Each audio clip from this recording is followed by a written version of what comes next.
Good morning દોસ્તો, જય સિયારામ, જય માતાજી, જય દ્વારકાધીશ બધાને. તો લગભગ એક અઠવાડિયાથી ઘઉં બધા વઢાતા હતા. ઘઉં વાઢી ઘઉં લઈ લીધા અને આ ગાયો માટે અમારી બાજુ આ હુટલું કહેવામાં આવે. ઘઉંનો જે ભૂકો થાય ને એને હુટલું કહેવામાં આવે. હવે આજે એનો આપણે અહીંયા થોડું ભરી દીધું છે, બીજા બધા કોથળા ભરી દીધા છે. આ પડ્યા એ રીતે કોથળા ભરી દીધા છે. હવે મને બધા સેટિંગ કરીને ગોઠવી દેવાના છે. આજ હવે થોડી રાહત મળશે, હવે થોડો ટાઈમ મળશે. ઘણા લાંબા સમયથી વિડીયો બનતા નહોતા, એ બદલ માફી ચાહું છું, ક્ષમા ચાહું છું બધાની મિત્રો. તો હવે ધીમે ધીમે શરૂઆત થશે વિડીયોની, કેમ કે સમય નહોતો વચ્ચે, ટાઈમ એવો આવી ગયો, પ્રસંગો એવા આવી ગયા, સમય મળતો જ નહોતો. હવે શરૂઆત થઈ જાય આજથી. જો આ પક્ષી વક્તિતિથિ કહેવામાં આવે, વક્તિતિથિ સાહેબ. આ વક્તિતિથિ આપણા જૂના લોકો એના ઉપરથી વરસાદનું અનુમાન લગાવતા. આ જ્યાં ઈંડા જો ઊંચી જગ્યા પર મૂકે તો વરસાદ વધારે થાય, અને જો નીચી જગ્યાએ મૂકે તો વરસાદ ઓછો થાય, એવી માન્યતા માનતા હતા બધા. અને આલુજી પણ બધા માને છે, એમાં અનુમાન લગાવે વરસાદનું. આ ગટુ વહેલા વહેલા આવી ગયા જોવા. અહીંયા જોઈ રહ્યા છીએ મોર.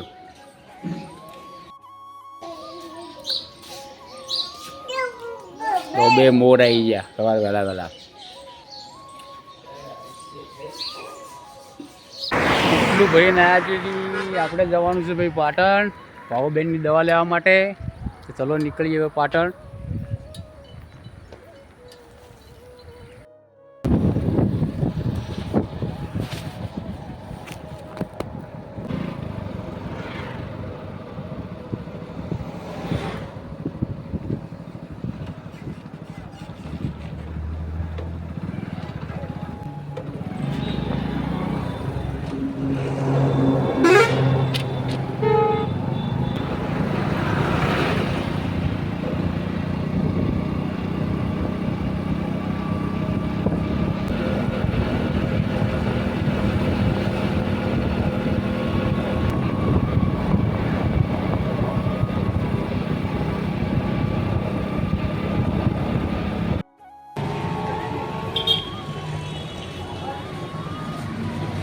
આવી ગયા મેડિકલી દવા લેવા.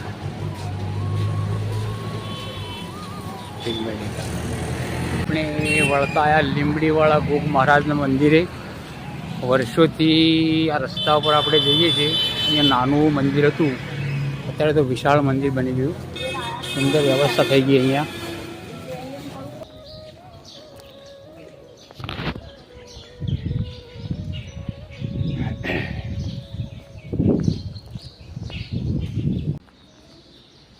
શાંત વાતાવરણ છે, મસ્ત, મનને શાંતિ મળી જાય એવું. ગોગા મહારાજના દર્શન કરાવું.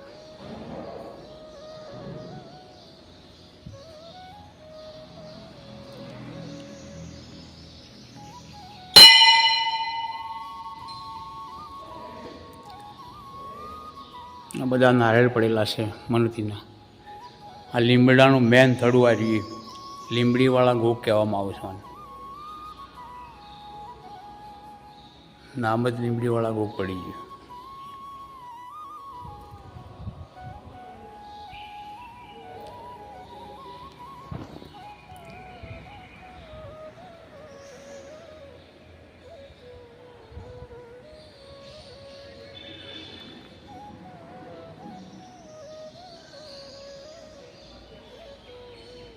બજરંગબલીનો ફોટો છે, શિવજી મહારાજ, કૃષ્ણ કનૈયા, નંદી, શ્રી રામ. આ ધર્મશાળા દેખાય છે. વાસરડું ધાવતું બતાવ્યું ગાયનું.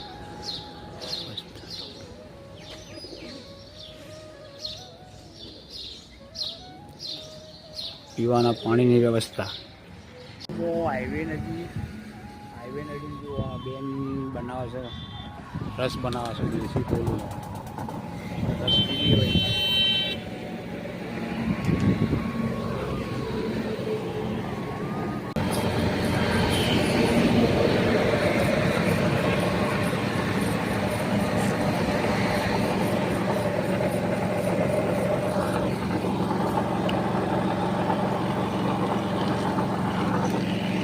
તો મિત્રો અત્યારે વાગ્યા છે સાંજના 4:30 અને અમે આવી ગયા છીએ ગાયો માટે બાજરી વાઢવા માટે.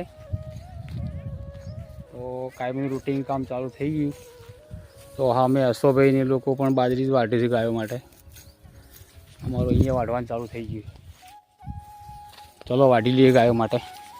વાજા સાંજના 6:15 અને અમે હેડ્યા હવે ડેરીએ દૂધ ભરાવા. તો અમારા અશોકભાઈ ઊભા જ છે બાઇક બાજુ. બાઇક લઈને નીકળવાની તૈયારી છે ડેરીએ જવા માટે, ગામમાં દૂધ ભરાવા માટે. અહીંયા ડેરીએ દૂધ ભરાઈ ગયું અને હવે નીકળીએ ઘરે પાછા. જુઓ ભાઈ, વળતા આવતા આપણે છે ને કેરીનો રસ લઈએ છીએ ખાવા માટે ઘેર. હા ભાઈ, રસ જોખી છે દુકાનવાળા ભાઈ. કેરીનો રસ ખાઈ લઈએ. સિઝનનો પહેલો રસ ખવડાવે. કેમ પહેલો રસ છે ને? એટલે સિઝન હવા આવશે, શરૂઆત થઈ ગઈ, ઉદ્ઘાટન કરી. કેરીનો રસ બેન બધા વિડીયોનું લેવાનું ભૂલી ગયા, રહીને યાદ આવ્યું તો લઈ લીધું કેરીનો રસ, રોટી, ખીચડી બધું છે.